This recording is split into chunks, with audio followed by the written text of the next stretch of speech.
다음은 바로 디플레이션이에요. 디플레이션은요, 디플레이션, 최근에 짐바브웨가 디플레이션 때문에 또 계속 골머리를 썩고 있다고 하더라고요. 되게, 오늘 이야기하는데 아주 짐바브웨가 아주 좋은 나라예요. 자, 이 디플레이션은 인플레이션이랑 반대예요. 자, 이렇게 경제 전반으로 상품이나 서비스의 가치가 지속적으로 하락한다라는 현상을 디플레이션이라고 해요. 아까는 계속해서 올랐잖아요. 이거는 계속해서 하락하는 거예요. 그래서 오늘 분명히 100만원이었던 이 노트 7이, 삼성 갤럭시 노트 7이 내일 되면 90만원이 되는 거예요. 90만원이 돼요. 자, 그러면 여러분들 어때요? 오늘 살 거예요? 내일 살 거예요? 내일 사겠죠. 왜? 아니, 내일 되면 돈이 떨어지니까, 이 가격이 더 떨어지니까 당연하죠. 모레 살 수도 있고 점점점 소비를 미루게 되죠. 내일 사는 게 더 개이득이거든요. 내일 사는 게 더 이득이다 보니까 점점점 소비를 안 하게 되는 겁니다. 소비를 미루게 되고, 기업 입장에선 또 어때요? 점점점 물가가 하락하다 보니까 원자재 가격 역시 하락하게 되겠죠. 원자재 가격이, 아니 뭐 반도체가 뭐 오늘은 100만원이었다가 내일은 뭐 80만원이었다가 또 내일 모레 되면 70만원으로 떨어질 것 같고, 그러면 점점점 생산도 줄어들게 되겠죠. 이해가 됐죠? 자, 그래서 물가가 하락하면 생산과 소비가 그만큼 위축이 됩니다. 그래서 물가는 조금씩 오르는 게 좋아요. 뭐 약간 이렇게 막 확 넘는다기보다, 오늘 100만원이었으면 내일은 뭐 150원, 100만 100원 뭐 이런 식으로 조금씩 오르는 게 좋아요. 그런데 이 인플레이션, 아까 인플레이션으로 다시 돌아가게 되면, 인플레이션 하에서는 현금을 보유하는 게 어때요? 완전 손해예요. 이 돈을 이만큼을 싸들고 가면 휴지를 이만큼을 살 수 있으니까 돈의 가치가 별로 중요하지 않아요. 그러니까 인플레이션 밑에서는 돈을 갖고 있는 게 손해야. 그래서 매일매일 돈의 가치가 하락을 하는데, 이것 때문에 채무자한테는 인플레이션이라는 게 엄청난 개이득인 거예요. 왜? 인플레이션은요, 금이나 뭐 부동산 뭐 이런 현물에 투자를 하는 게 유리한데요. 이해가 안 됐어? 이해가 안 돼? 돈이 똥값이니까. 자, 봐봐요. 내가 내 친구한테 뭐 100만원을 빌렸어요.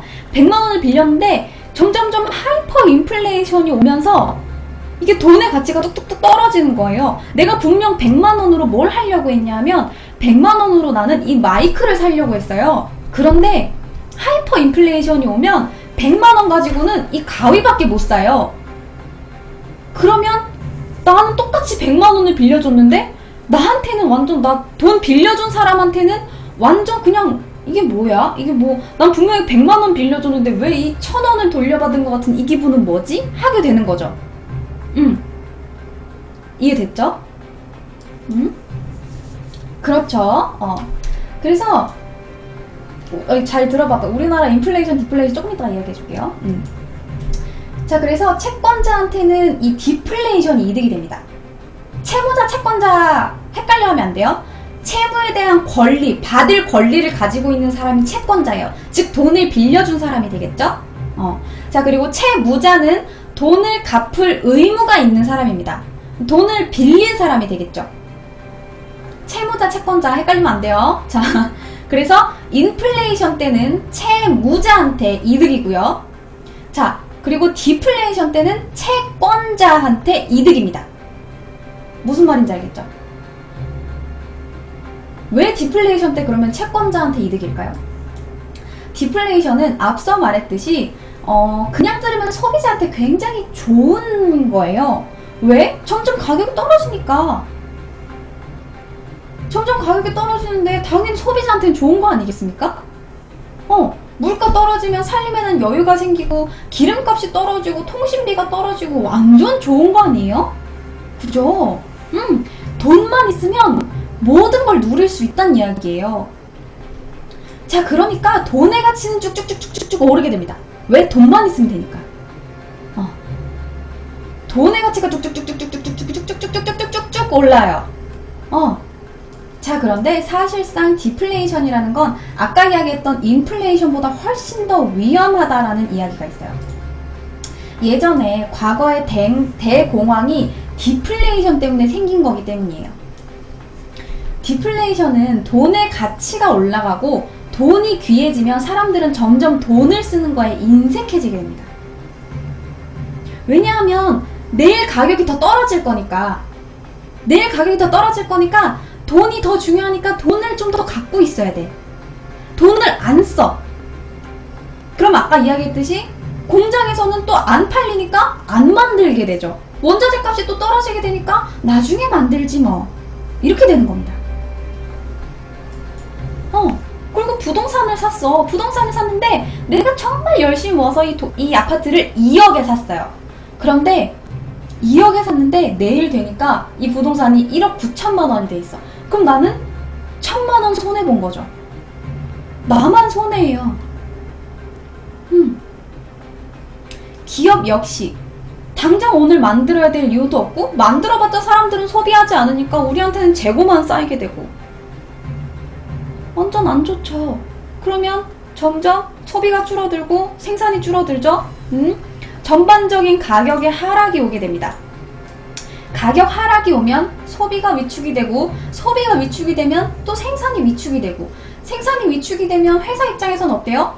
안 팔리니까 구조 조정을 하는 거죠. 구조 조정을 하거나 아니면 임금 하락을 시도하게 됩니다.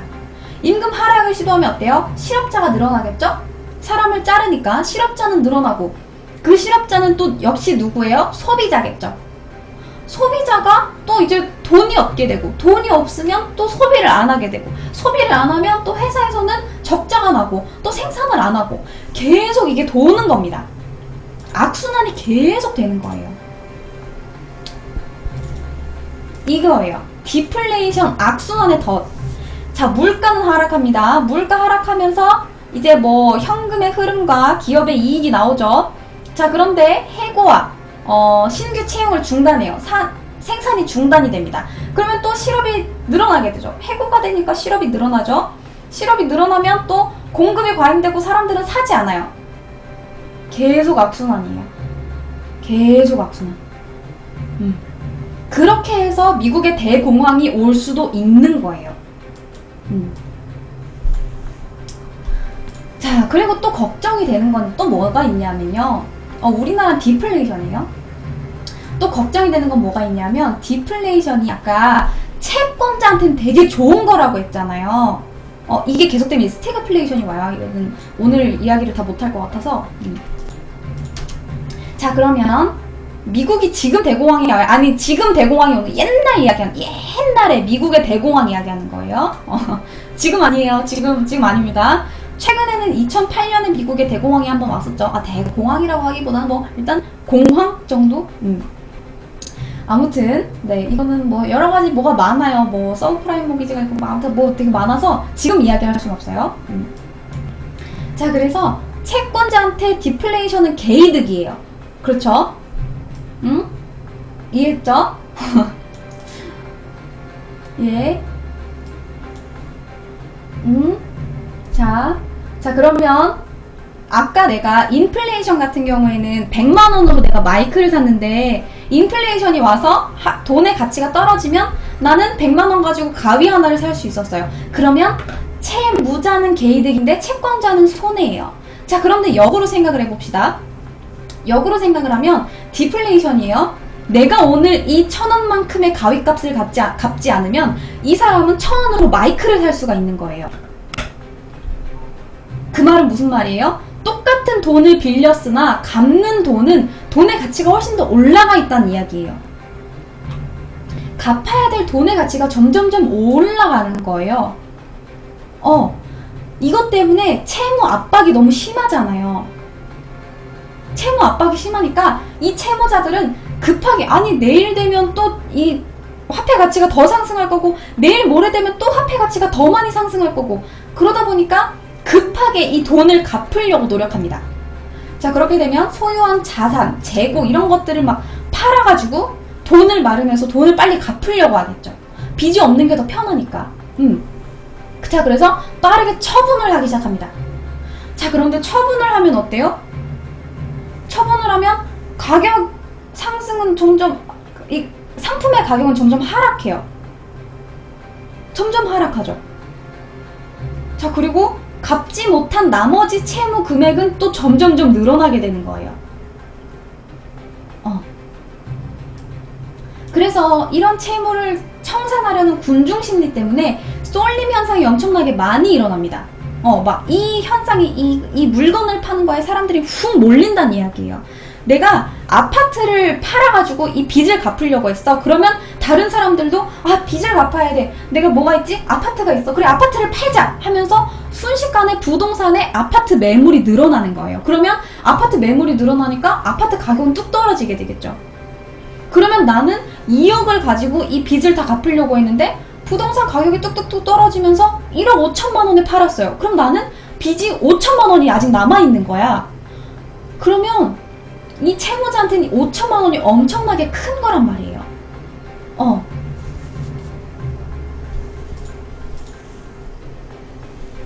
자, 그래서 이제 개인과 기업이 줄줄이 도산을 할 수가 있고 파산을 할 수가 있고, 은행 역시 도산하는 공황 상태에 빠지게 되는 겁니다.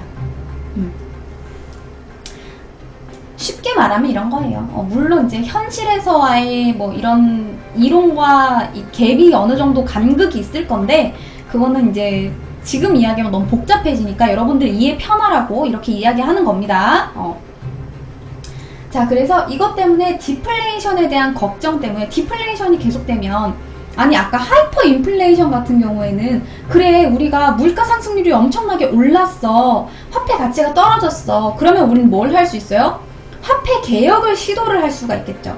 화폐 개혁 시도를 하다가 그게 또 안 되면, 근데 또 다른 뭐 미국의 달러를 뭐 가져와가지고 달러를 사용을 한다든지 이런 식으로 어떻게든 뭘 할 수가 있는데, 디플레이션이 일어나게 되면 점점점 뭐 소비 떨어지죠, 생산 떨어지죠, 뭐 점점 돈의 가치는 올라가죠. 이러니까 계속해서 이게 안 좋아지면 공황이 오고, 이게 공황이 더 심해지면 대공황이 온단 말이에요. 물론 100% 이것 때문은 아니겠지만, 자, 그래서 뭘 해야 되냐면 돈을 풀어야 된다는 생각을 하는 거예요. 그래서 이제 2009년에 미국 연방준비제도 이사회의 의장인 벤 버닝키라는 사람이 있었는데, 이 사람이 디플레이션 걱정 때문에 뭐라고 이야기를 했냐면, 사람은 헬리콥터를 타고 공중에서 돈을 뿌려서라도 디플레이션을 막아야 된다라고 이야기를 했어요. 얼마나 급했으면 헬리콥터에다가 돈을 넣어가지고 돈을 뿌려야 된대요.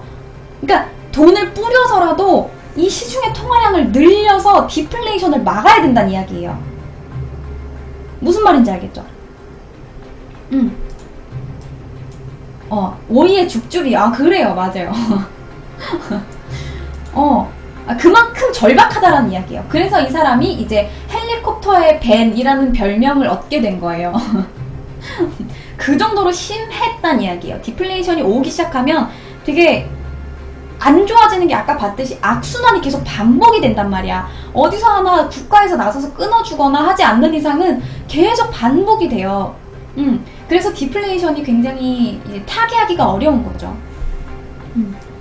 이게 바로 디플레이션입니다. 이게 디플레이션이에요.